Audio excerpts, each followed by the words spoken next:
So, we have some very important guests here today from Idaho and Eastern Washington, where the Columbia River winds its way up to becoming the Snake River. And about half of the Chinook salmon that the orcas need comes from that Columbia River. And part of the reason that the orca whales are starving is because there isn't enough Chinook salmon for them in that Columbia River ecosystem. And those tributaries that go up the Columbia are what we call climate friendly. So as our waters warm and as there isn't enough glaciers to make heavy stream flows, those rivers are going to be protected. So if we want these orca whales to live into the future, those are the ecosystems that we need to restore, some of them. But we all also know that we need to restore the Salish Sea back to health. And that's going to take all of us that live here. So I'm going to invite Gary Dorr of the Nez Perce tribe and Nathan Peckman to come forward and share some words with us.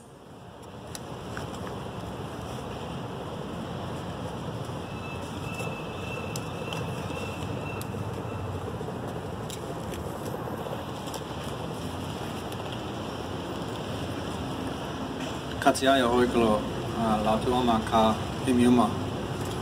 Inimenequas hahatilpil hiwasakai. My name is Standing Red Bear. I'm from the Nimipu people. You would call them Nez Perce tribe. We're at the headwaters of the Columbia and the Snake River, the salmon, the Clearwater, Imnaha, Lostine, all these rivers which supply the salmon for 50% of the orcas' diet. We're also a land, also with all of our animals are under threat also. One of the things that you don't know about these orcas is that one of the other species is also about to disappear, and that's the Pacific lamprey in our territory. For years, there's been 30 that made it over the Lower Granite Dam into our territory. That's the last dam before us. Way out that way. 30 on an average every year. Think if only 30 salmon made it back to those rivers, where would we be? We're losing these orcas. We're also losing the lampreys. The lampreys are a prey species. They swim slower than the salmon do going downstream. That gives predators an alternate meal to take. The dams destroy the lamprey habitat. They destroy the salmon habitat. The salmon go downstream. 70% of a run that we send downstream can die in the dams. That leaves 30% going out to the ocean. Natural predation, another 10%.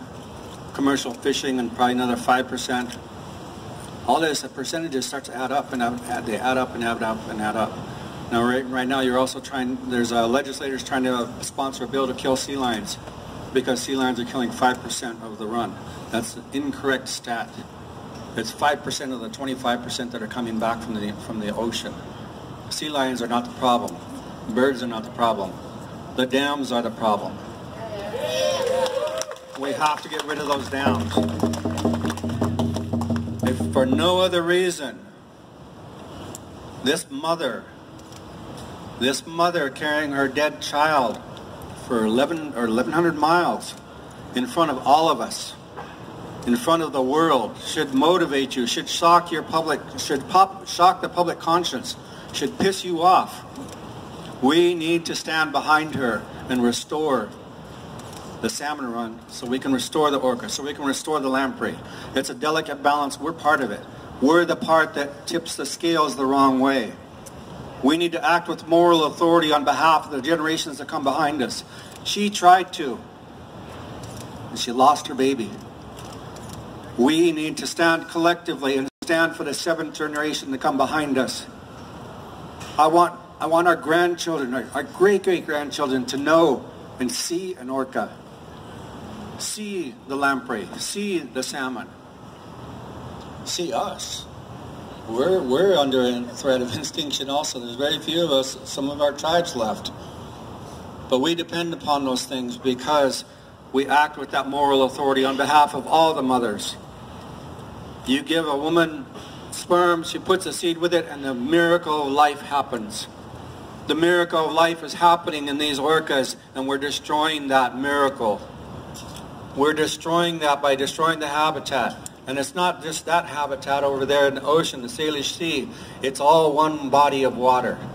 From the top of the mountain and the Continental Divide to the bottom of the ocean, it's all one water, one living spirit, one organism. We have that responsibility. I'm asking you today to stand behind the Endangered Species Coalition, the River Warrior Society, all these tribes that are here, all these people.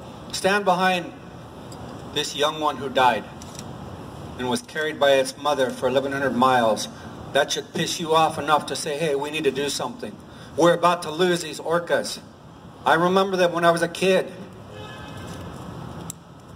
out here in the Sound.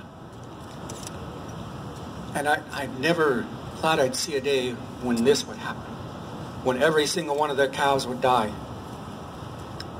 So I'm asking you today, we lit these prayers. We're sending prayers up. We brought this bundle for the elders here from Index, from the Skykomish River. There's salmon bones in there also. We're asking you to join with us.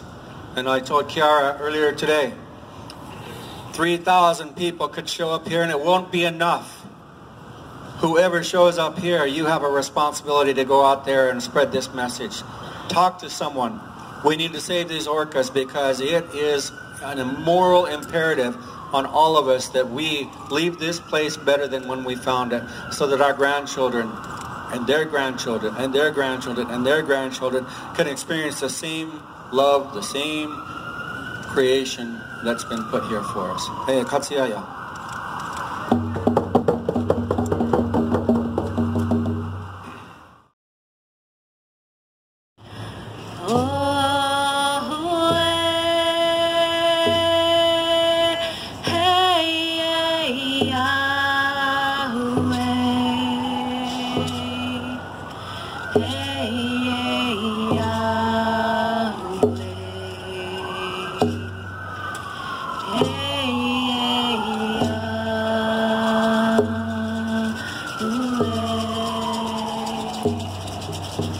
Rest well, my dear ones.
This building here where the group has just arrived is the Federal Building on 2nd Avenue.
That's the Creator, right here where you live, the changer.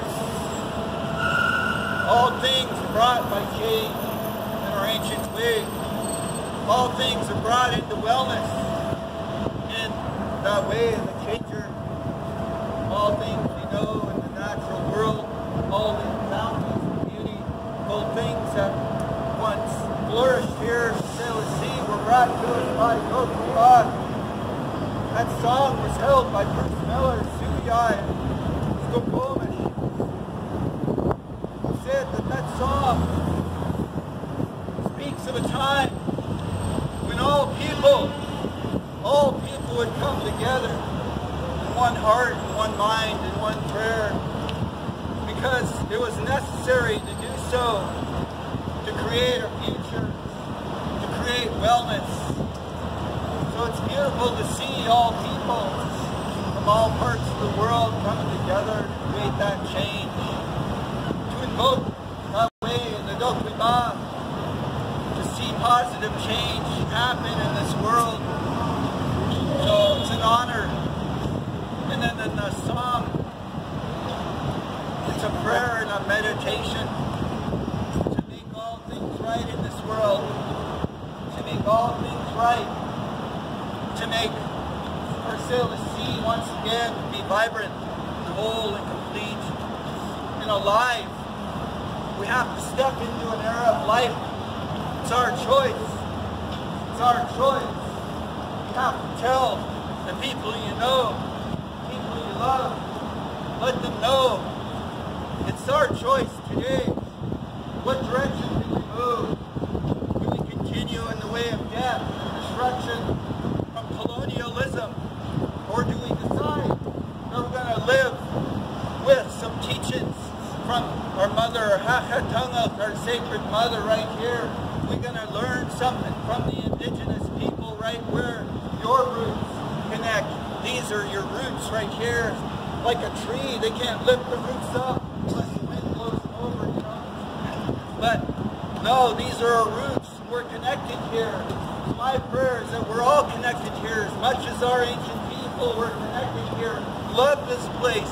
Learn the ways of the ancient people here. And the Duwamish people, I raise my hands to the Duwamish people, the Duwamish. They've loved this place since time immemorial. They've cared for it. They've taken care of that water, taken care of the ancient trees, taken care of all the things until it became impossible because of colonialism. But that's just something that lives in your heart. That's just something that lives here. You can change that. You can change that. You can decide, I will no longer live as a colonial. I will no longer live as a foreigner on these lands. I will belong to this place as those kokali. These kokali out in the water, they belong to that water. We have to belong to this place like that. Teach the children. Teach the children. Today is that day that we stand up. Stand up for each other. Stand up for the children. Stand up for them. Rise up. Be strong. Have a strong voice for the children. We have to do it. It's our choice.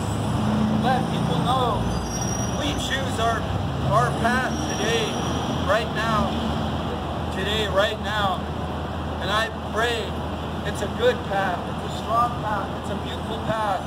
It's always lived here tens of thousands of years, a good path.